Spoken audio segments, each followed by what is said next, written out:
In today's video, I'm going to be talking about Inferno and how to play every spot on CT side. Inferno is a map that's seen kind of a drop-off in popularity from what it was in Counter-Strike Global Offensive. And I think that's because people find the map to be very claustrophobic and hard to throw grenades. Because, you know, they bounce off of everything. You kind of bump into a lot of stuff, but I'm going to show you that Inferno is not that hard. Not to derail the video or anything, but if this video gets 200 likes, I'm going to make a guide on CT nuke next, so make sure you're subscribed for when that comes out. And the way I'm going to structure this guide is first I'll talk about B site, then I'll talk about the lane player, and then I'll talk about the pit player and the Awper. So if you ever played Inferno before, you probably know that B site is where almost all the action happens in most of the rounds. And this is because A site is very hard to play and take for the Ts. It's very easy for the CTs to destroy people at A site. So most people go B. So what that means for B site is that the players who come here usually are the ones who want to be the most active in most of these rounds that you play and want to take the most fights and have the best chance at winning the round for their team together as two people. Okay, so Inferno is definitely meta strike. The map has been in the game for so long, it's similar to Mirage, where a lot of these tactics have been fleshed out over many years of playing, and there's a lot of things that you can think about and try to do in a round, but I'm going to keep it really simple for this video. So the first thing when you're playing either spot on B site is to always try to have full nades, whether that's to buy an MP9 to afford full nades, buy a FAMAS, or if you can afford it, just get everything all at once. You want all 4 nades, so Molotov, Smoke, Flash, and HE grenade, because they're all important to play B site and defend it effectively. So when you play Inferno, what you're going to notice is that there are kind of 2 phases in the round when you're playing B. There's a phase where you're fighting for banana, and there's a phase when you're playing on the bomb site, okay? What I want you to remember is that these phases are distinct, and you shouldn't just be doing one or the other in both rounds. I've seen a lot of games with people who don't really know how to play Inferno. They'll just run into site at the very start of the round, or they'll just try to, you know,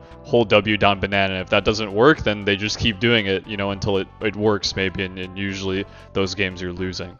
So what I want you to do is at the start of every round, you're going to play from car, and we call this car in CSGO.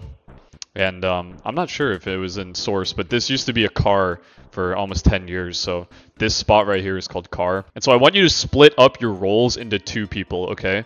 The first player, you can call him the sandbags player, but he's the player who will come here at the start of the round and play in this general area, okay? And the other player is the support player, and typically he's the rotator. And you can do this differently on your team and whoever you're playing with, but this player is going to be the one who lives the most, okay? And he will generally rotate into CT spawn, and then this sandbags player, if you're someone who likes to play this position, you'll probably enjoy playing anchor positions a lot, because this is a very demanding role where you're demanded to get kills consistently.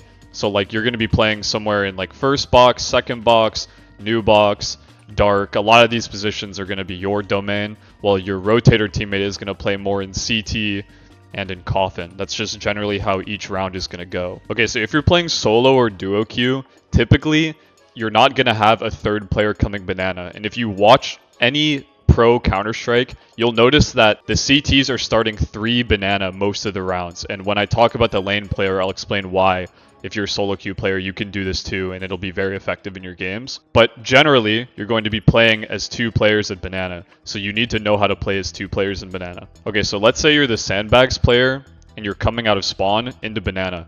What I want you to do is be ready to throw your HE grenade and then your Molotov, and you're going to do it like this. So I've seen a lot of pro players throw a nade like this, where they just come and crouch really quickly and throw it right here. And as you can see, it pops in this general area. And what that does is if the T's come into banana, right, they do a very standard molly here, and they jump to this area. They're going to take about 20 to 30 damage if my nade comes and flies right here, right? Or if they're playing kind of in the open, or if, you know, they want to run up earlier, they'll get destroyed by the nade, okay? So this nade will do good chip damage on the T's, and it'll put them within headshot range, so you can one dink them with an M4 and kill them instantly, which means that your M4 is more powerful than it was at the start of the round just because you threw an HE grenade. And that's not all you're going to do. What I want you to do is use your headset and use what you see on your screen to determine if you should throw this molly half wall right here, okay? So you might be asking, why does the sandbags player throw this Molotov and not the rotator player? Well, the thing is that if the other team is rushing B, right, and you throw this molly and you start fighting, there's no chance for you to throw a nade while you're fighting, right? So your most impactful grenade, which is the Molotov against the rush, will be down by that time. If you choose to not throw your molly and still fight in the same way, you're going to be standing here and fighting the people rushing you, and you could have thrown your molly, but you didn't. This player still has a Molotov, so he's able to throw it on the ground here and fight with you. And this makes their rush even worse because now they have to, if they smoke this molly, they have to run through a second molly to come and try to kill you, right? And they're going to take a bunch of damage.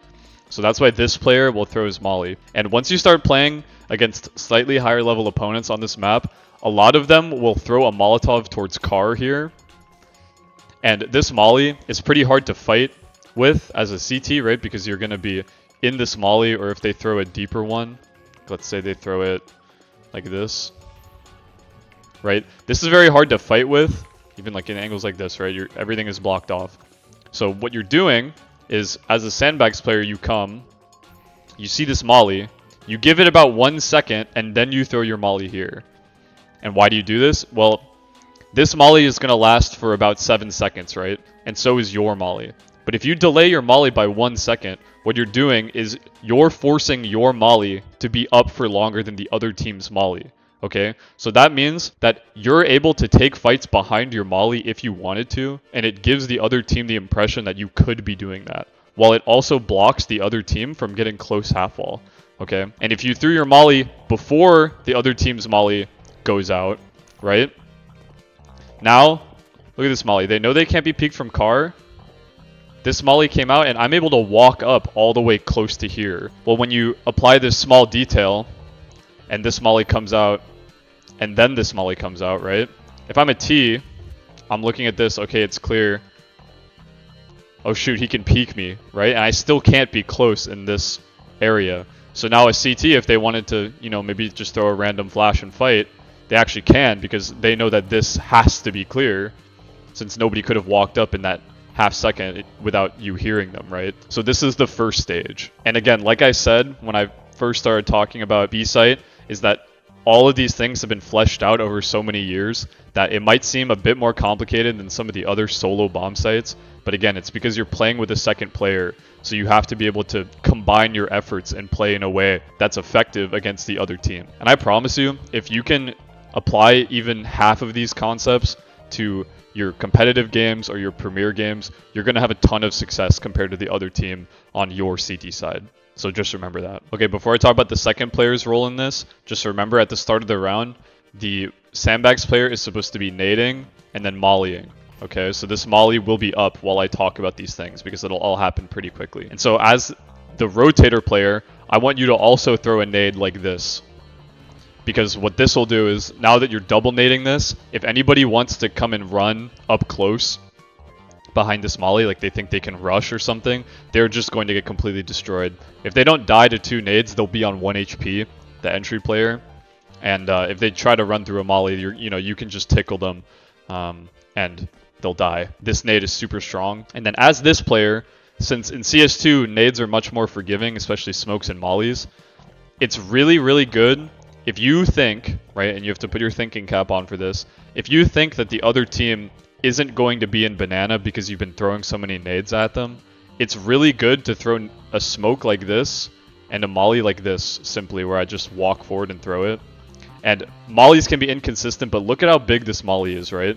This molly, if somebody's in here, they're going to get freaked out and you'll hear them. It'll cover this, and sometimes it'll spread fully into here. It's pretty inconsistent. Watch, I'll throw it again. And it might get the full thing. It's pretty random. It's really annoying that it's random like that, but that's just the way it is. But so now, let's look at banana at the start of the round, right? This molly is out, and this molly is out. Where can the T's stand? Tell me. Tell me where the T's can stand, right? If this is smoked, they can't be anywhere. And so you're able to fully kill anybody who, wants to be in banana early at the start of the round. Okay, so at this point you might be asking, well, why should I throw all these grenades when eventually the other team is going to come back to banana anyways, right? I probably won't kill anybody, especially if they're scared of banana, so why should I be throwing this in the first place? Okay, so let's talk a little bit about macro, and I don't want to lose you guys here. This really isn't that complicated. I want you to just look at the radar of Inferno, okay? there's only one way to get into B site, right? It's through banana. So if you control that lane, what you're essentially doing for your team is you're funneling all of the other players towards the other side of the map, right? You can't really do this on other maps as well as you can on Inferno. If you take banana, they're completely locked off from going B at all. If they're going to go B, they have to wrap all the way through CT spawn. If you have banana and you don't see anybody, they have to run all the way through, which is going to take, you know, anywhere from 18 to 25, 30 seconds, right, for the other team to go from top mid all the way around and come in and plant at B. And so you're gaining your team so much information that it's almost impossible to lose the round unless, you know, a really bad whiff happens or, you know, your teammates go AFK. You know what I mean, right?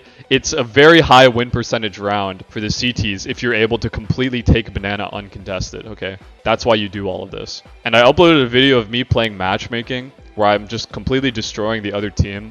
And somebody asked me, you know, how do I know when I can actually do these things where I start to destroy the other team really fast? This is one of them, right? Where you're able to freely take banana at almost no cost to you besides a few grenades, right? And the other team just can't do anything, and they don't know how to react quickly enough to punish the heavy utility usage at B. They're just completely lost. So you're gonna have, you know, 75, 80% round win percentages if you look statistically over a large sample size, right? So just remember that when I'm talking about banana. Okay, remember that we're playing Counter-Strike here, and nothing ever goes to plan, right? Things that you want to do, the other team's not just going to let you do them for free, you know, if they're trying to win also. So you have to know how to play from this site just as much as you do from banana. Okay, so I'm going to go over that now for both players. Okay, so in general, the way that you play on B site is very role dependent. So if you're the site player, you are going to have a much better chance of winning rounds if your support player is able to throw utility that can help you to get kills. So let's say in this example that your support player is playing from CT spawn and jiggling and the execute comes in, right? So it's a very basic execute, right? Like just a smoke here, maybe a molly here, right? And just some like flashes coming over, you know, basic, you know, random flashes like this and stuff. Very basic stuff, you know, and anyone can really do these kind of things to you. So as the support player, what you're trying to do is throw flashes and counter nades to block the other team and get them full blinded and running through nades and stuff. So some of the easiest ways that you can do that is throwing just a flash simply into pool. And this flash is going to blind anyone when they're right about here, okay?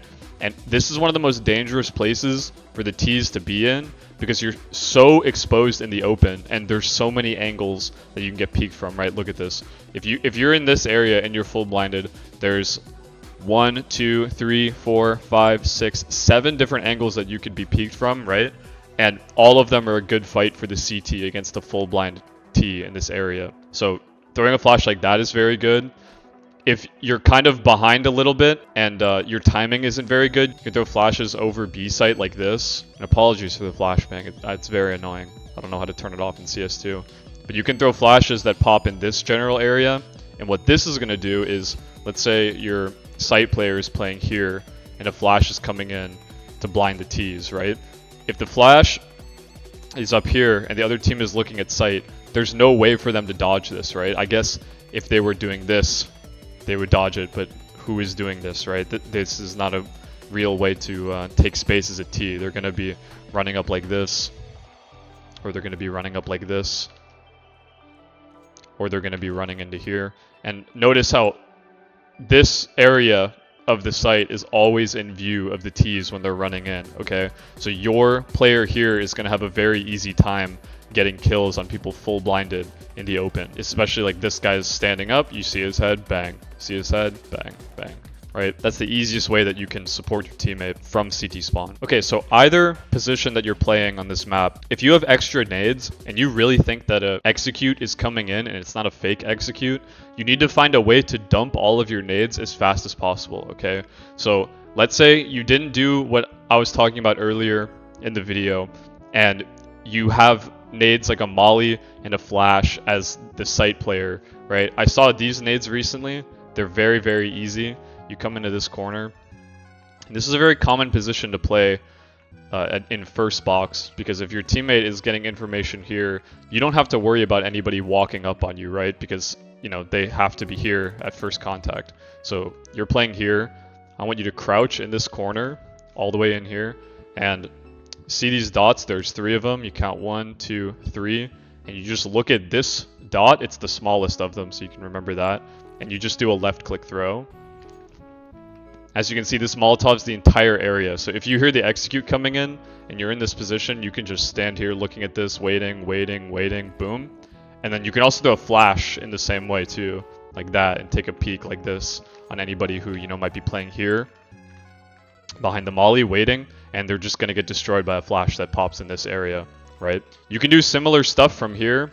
You can hold nades out like a molly, and, you know, an execute comes in, you can just throw it very simply like that. Or just off this wall here, and you can throw flashes into pool like that. It's very similar to how the CT player does them. This will blind people in the exact same way as if I threw it from here.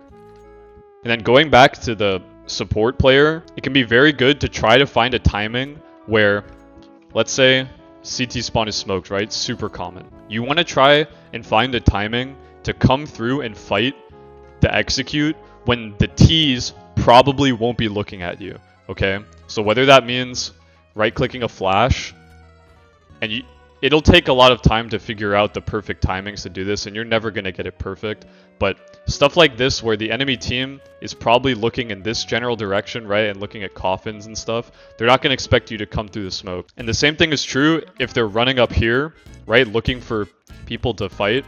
If you're playing from coffin, let's say, you want to be able to peek them right when they're in this general area, because they are looking hard for this guy who's in the site, and he's probably new box, right, from the T's thought process. So you're able to get kills here, you know, and maybe flash through this smoke also, because coffin smoke can be kind of common. It's not very common in lower level games, but in higher level games people will throw it, definitely. So, you know, going through the smoke on the right here, stuff like this is really annoying. It was just as annoying in CSGO to play against, and it's even stronger in CS2 with stuff like nade smoke breaking, right? This is totally unrelated, but I've seen this a lot in lower level games where there's a smoke and somebody wants to break it. They throw the nade like this, which it breaks the smoke fine, right? There's no difference in how it breaks the smoke, but you notice how you hear the nade bounce like 4 times? If I was on the other side of the smoke and I heard the nade go ding, ding, ding, ding, ding, I would easily be ready for this to happen, right? But let's say the smoke is up, right? And I right-click a nade in the air like this. You don't hear that this is happening per se. Like if you're further back, you don't hear the grenade get thrown. And you don't know that this smoke is going to get blown open until it's already blown open. So you're going to catch somebody off guard with that little, you know, half-second, quarter-second reaction that you're going to hit before them, because it's going to be very hard for them to react to that happening. Okay, side tangent over. Okay, so now I'm going to talk about the lane player. For this position, I'm going to be calling it interchangeably the lane player or the long player or the short player or the A rifler. And that's because this role requires you to play a lot of dynamic positions and always be moving around the map. Okay, so you're going to find yourself in long, you're going to find yourself under porch, boosted, playing in sight, at B site. You're going to be playing everywhere, okay? I hope I made that clear. If you're playing a solo queue game and your teammates are fine with you going 3B at the start, you should definitely go 3B, because what it does is it leaves less of a burden on your B teammates to not have nades in the later round, okay? Because remember, the round isn't going to go as you plan completely, and sometimes you're going to have to give up banana, you know? So it can be really helpful for your B teammates to have extra grenades to stop a B execute when it comes in, okay? So if you're going to play 3B at the start of the round, doesn't matter what your spawn is, you're going to run here. Okay, so since you're the third B player in this round, you're not needed to throw nades at the very start into banana, okay? But what you're needed to do is hold grenades for your teammates like a flash in case they want to go down. It just enhances their play, okay? So a couple ways to do that. You can come here, and I use this building as a lineup, and I kind of hide the building a little bit. And I look at this crack in the wall and do a jump throw. And it's hard to see with the skybox, I'm really sorry. There's no way to show this any better. But what this flash is going to do for your teammates is if the mollies fade in a way, and they won't be able to communicate this to you, but if somebody is going to be in this position when the flash comes out, they're going to be full blinded, and your teammates who wanted to fight, they're able to peek this and get a free kill on somebody who wasn't expecting a flash to come in and full blind them. Okay, you can also throw a similar flash from here, where you walk into this pillar, and there's this very standout beam right here. You can just left click a flash at this, and you can see where it goes. It goes in a similar position, right here. And then if your team decides that they want to leave banana, okay, what I want you to do is drop your grenades here, okay, in this position. And I don't have a bind to drop all of them at once, but it's pretty easy to just go cycle through them and drop them and then run back to A. Because what this does for your team is, let's say they burned a bunch of grenades in banana and then they were forced to give it up because they were scared of, you know, 3-4 people peeking them and they couldn't hold it. The support player could come back and suck up all these nades off the ground, right? And now he has a molly and a nade and a flash and a smoke, right? He has much better options to block banana than he did if he used them early and he didn't get any impact out of them, right? He can still have this utility set to throw later in the round. And the reason you can do this as the lane player is because as this player, it can be pretty hard to block these positions in lane when you come back here after the start of the round is over, okay? You might want to keep your smoke or to re-smoke this to block this choke point, or you might want to have a flash, you know, something similar, but generally you don't need very many nades. The reason you don't need very many nades is because it can be very good for the lane player to rotate into A and play from the bomb site, okay? So when you come back from B, and let's say in this example, I'll keep it simple, the other team hasn't taken bracket, right? So the T's are all kind of in this area, and maybe you have an Awper here, you know, and he knows that nobody is here, right? You can see it on your radar. And so it can be very good to come into sight, and now you're linked up with your pit player. Okay, so your pit player is probably in this area or on the balcony, right? And if he's in sight, he can move to pit. But what this is doing is you're creating a crossfire between you and your pit player. And if you're not aware of the strength of crossfires, what it means is that if both of you are holding a similar angle, right? Like let's say you're holding from here, okay, very strong position. You're playing in here, right? And I want you to think about this line that crosses here that you're looking at. If your pit player plays like this, right, and holds this line, now these two lines are crossing over in this area, right? It's very hard to draw with the gun in game, but anyone in this area is going to have to choose between somehow killing you and the pit player at the same time. And it's virtually impossible to do that because you're playing in such strong angles. Those angles are strong if they peeked you anyways, right? And it was just you playing there. Now they have two people to worry about and they just get meat grindered, okay? And this was my point earlier in the video about Inferno in general. Most rounds tend to end towards B, okay? So if you want all the action in a round, you're going to be the B player. You're going to choose at the very start of the game, you're going to play B. But if you want to play A, it's because, you know, you like these positions more, you like the more tactical game, you like to be able to destroy the other team when they come into sight, almost guaranteed, okay? A site takes are rarely successful, and they're only really successful, what I've noticed, is when the CTs are on a really bad buy, and they might die early or something, and it's like a 4v5. Then it's not so hard, because the Ts have more options. And the CTs are left guessing, and you know, maybe they make gamble plays more, stuff like that. So A site should just be a lock from the beginning. Okay, and the last thing I want to mention for anyone who plays A, the lane player, the Awper, and the pit player, and this is a very important concept. If you see your team starting 3B, think about it. If you die on A, if you make a very risky play and you die, the round is just over, okay?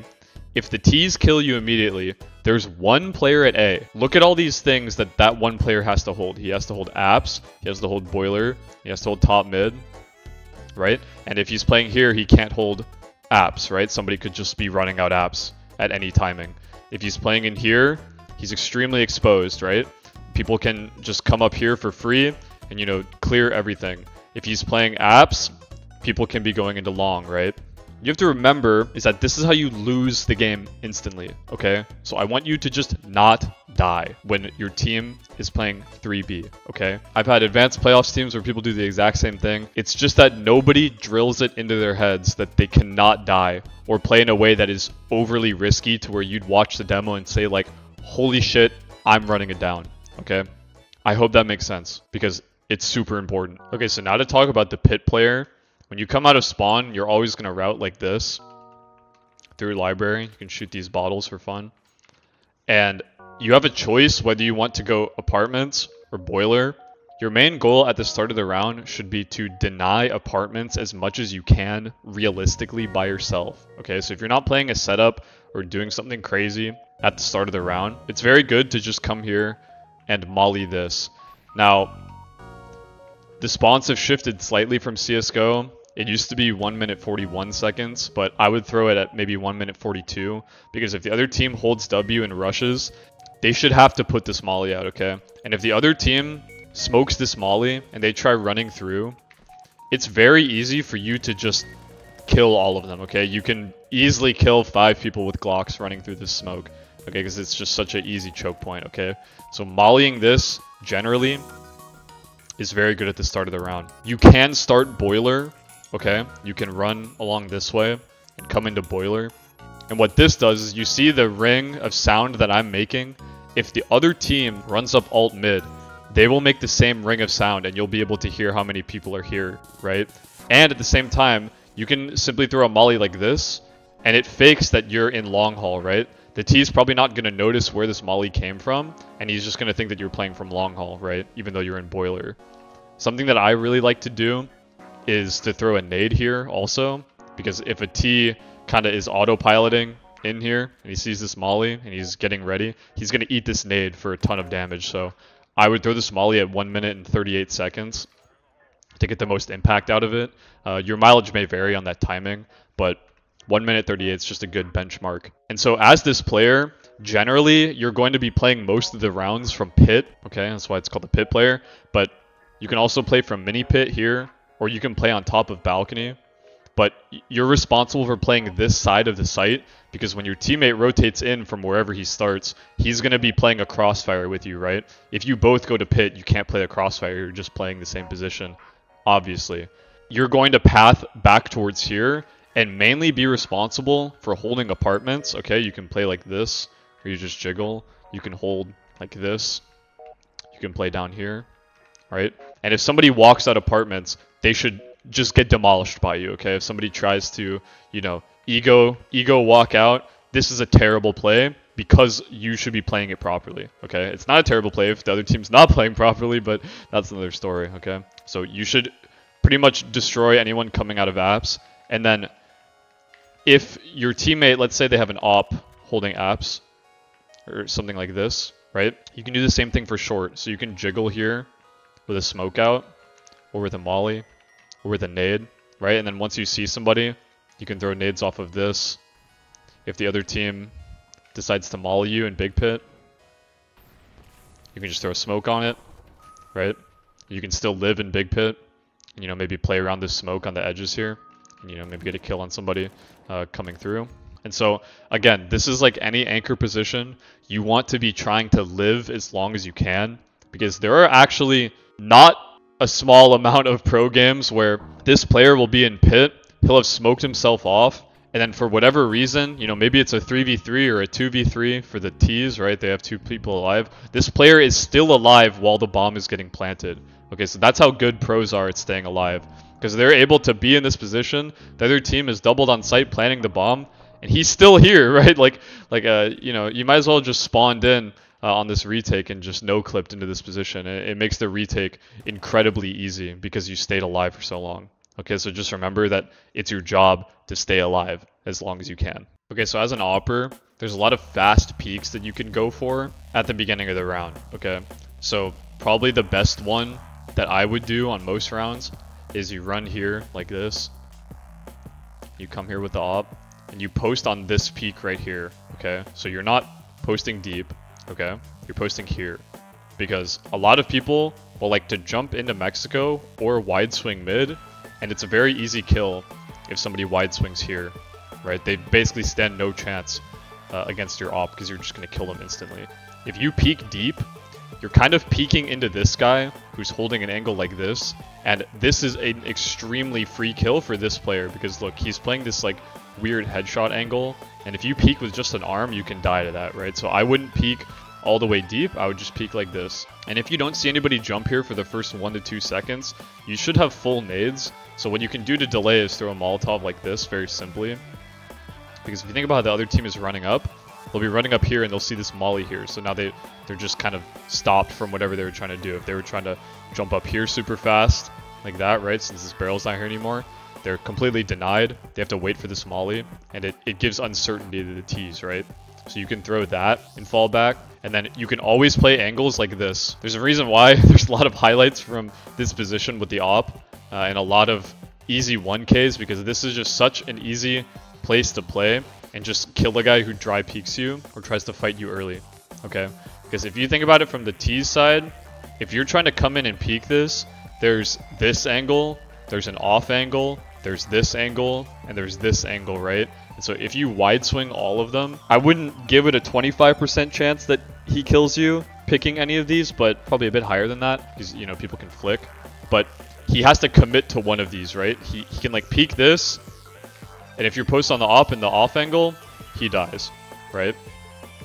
If he peeks all the way wide here, he might not be paying attention to the other stuff because he's pre-aiming like this with his rifle, and you might, you know, die to a slight off angle like here because you're not playing here, right? You're playing here. So since you have all your nades still, it can be very good to throw nades for your teammates, okay? So this is a nade that I saw Wonderful throw, and it looks like it's not going to hit, but this is a middle click jump throw. And it pops right in this archway, and I'll rethrow the nade. And it full blinds anybody staring at this area. And so what this does is you can throw this flash for your teammate who's playing close here to take a quick peek down mid if he wants to, okay? Or take a quick peek here. Okay, so me and my friends call this a check flash, where you're just throwing a flash like this, and it's to check if anybody is in this area very quickly and just get a free kill and fall away. Just say, hey, can you check mid with my flash to your teammate? And then, boom, and then he'll peek like this, right? Like very, very easily get a kill on somebody who's standing in the open like an idiot, and then fall back. And from opping on this map a good bit, you're gonna find yourself playing in positions where you're kind of running into where the action is happening and then posting on a very strong angle. So let's say an A execute is coming in and the other team didn't smoke Moto, and you're like in CT spawn or something, right? You come here. You're posting on this very strong angle of a guy running in. He doesn't stand a chance if the other team is coming up lane, right? Another reason why lane execs get destroyed so often. You can like hold apps from this angle, right? Same thing if your teammate has, you know, crossfire, or you don't think they can come up lane, you can look at apps. Or you can, you know, hold stuff like this, right? You can opt from short here, you know, like you can play almost any one of these angles, and it's going to be very good, especially against people dry fighting you, because you're able to just get a shot and fall away very quickly, you know. Just play like here. Your teammate might have apps, right? So you can play like this, bang, just run away. Inferno is a very basic map to op on, which is why I can't really go into that deep of detail, because there's not that much detail to go into besides the little micro details. As the Awper, you're going to be playing a lot towards long in most rounds, so you're going to be the closest person to rotate towards B. So I talked about this when I was talking about the B site support player, but you have to be able to throw flashes for your teammates like this. Okay, this is why I hate Inferno, because what the fuck, how did it bounce like this? Because I've seen people throw flashes like this, rotating in, flashes like this. They throw mollies like this, and what you're trying to do is just add more onto the T's execute so that they get more destroyed when they try to come in, right? Versus if nothing happened at all while you were rotating, they have more free reign to come in and entry the bomb site. Versus now you can play as a second support player for your teammates to run through and, you know, make all these plays happen. So just remember that that is something that you should be doing a lot of with the op on this map, is supporting your teammates. Okay, so if you made it this far into the video, it probably means that you're very serious about improving in Counter-Strike. And on my channel, I already have guides on 5 out of the 7 maps. If you're watching this video in about a month from now, I'll definitely have the nuke guide out by then. And so I'll have all 7 maps done. And in the future, I'll be posting T-side guides for every map and I'll be doing deep dives onto individual positions and talking at length about those smaller details that I'm kind of brushing over in this video because it's a general overview. Okay, so make sure you're subscribed and like the video. And yeah, that's all I have for you guys today. Peace.